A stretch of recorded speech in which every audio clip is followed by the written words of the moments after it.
On April 8th, a large number of African people in the southern Chinese city Guangzhou were driven out by their landlords and had to stay on the streets. Another video shows many Africans dragging their luggage aimlessly through the streets of Guangzhou. One of them says, "We are just walking on the road. They can't give us a house, they can't give us a hotel, and they cannot provide a place we can stay." It comes after all of the cases reported by Guangzhou authorities in April were reportedly related to African people. Chinese media have only reported about testing people from abroad. They haven't talked about testing locals, so we can't rule out the possibility that many of the locals are also infected, but it's not being reported. It's led to discrimination against Africans among local Chinese.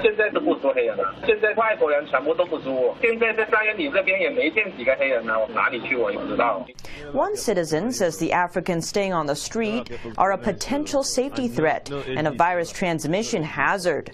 Guangzhou is likely going to be a catalyst that ignites southern China.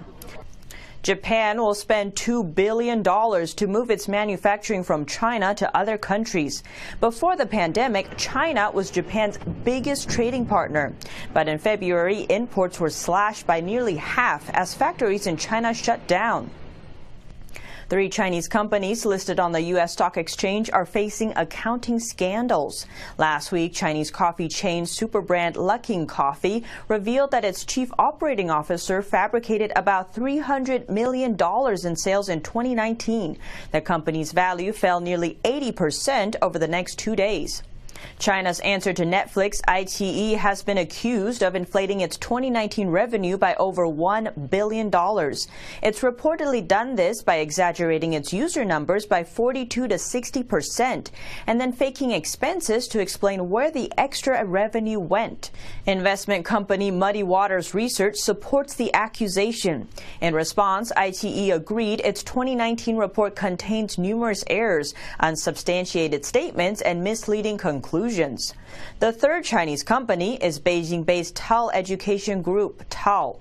The company said an employee conspired with external vendors to wrongly inflate light class sales by forging contracts and other documentations.